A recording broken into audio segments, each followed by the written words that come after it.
I'm Patrick Gavin, Politico. It is now time to turn the table with Fox News' Chris Wallace. Chris, let's first get your take on Ted Cruz's, I guess you could call it, filibuster in the Senate this week. What did you make of that decision by him to do that, and did it at all benefit his party? Obviously, I think he thinks it benefited him in terms of publicity. What was your take on that? Well, I think it definitely benefited him. There's no question. I do interviews, hits, we call them, with local radio and TV stations around the country. And one of the things that becomes clear is there are an awful lot of Republicans who are really upset with Obamacare. I'm talking about rank and file, not politicians.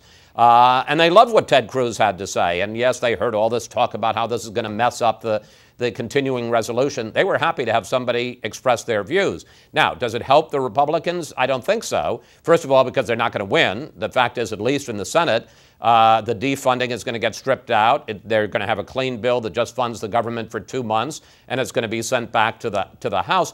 More importantly, I've had Republican senators say to me, the problem with this is that all the pressure is being put on Republicans. Why don't you stand up with Ted Cruz, and why don't you fight and filibuster this bill?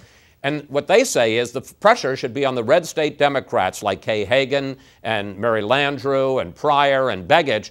The pressure should be on them to say, look, when the vote comes to defund Obamacare, when Reid brings that up, you want to, are you going to vote for or against Obamacare? That's where they think the pressure should be. And playing the long game, they think those are 4 winnable seats, Democrats and red states that they could win, but they're not going to win because all the focus is on the Republicans.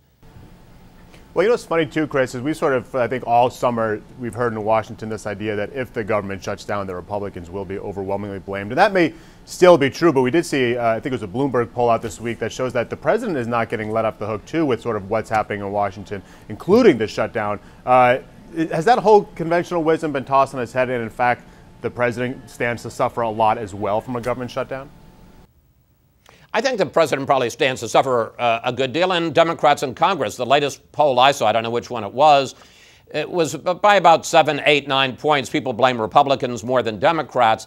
I just think that, and again, maybe it's the history from the mid-90s with Newt Gingrich and Bill Clinton when that shutdown happened, which actually happened when they passed a budget and Gingrich, or rather the President Clinton, refused to sign it. He vetoed it. That's what happened there. But still, most of the blame went on the Republicans. So they remember that very well. And, maybe it's the conventional wisdom. Maybe it's true, because those aren't always the same. But the general feeling is, yeah, this is going to hurt Republicans more than it is Democrats. I certainly agree the president isn't going to be off the hook. And people don't like what he's done and the fact that he's refusing. He'll negotiate with Syria. He'll negotiate with Iran. But he won't sit down and negotiate with Republicans in Congress.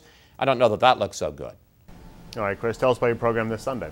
Well, this is going to be playing out. It's one of the fun times to be a Sunday talk show host in real time on Sunday. We'll be talking to Kevin McCarthy, the House Whip, House Republican Whip, and find out, because I don't know right now, what are they going to do when they get this clean bill? What are they going to put on it to send back to the Senate? And are they going to be able to do this quickly enough so that we don't end up with a government shutdown, given that the Senate has all these time constraints? Then we're going to debate Obamacare, because, of course, the public exchanges kick in on October 1st. We'll have Tim Kaine of Virginia and Mike Lee of Utah, one of the big supporters, one of the big opponents. And then our power player of the week, the Congressional Medal of Honor Society. I was up in Gettysburg last week, and only 79 living people in this country who have been awarded the Congressional Medal of Honor. 44 of them were there, and we'll introduce you to them. Extraordinary people. Oh, wonderful. All right, Chris Wallace with Fox News Sunday. Thanks a lot for joining us. You bet. Thank you, Patrick.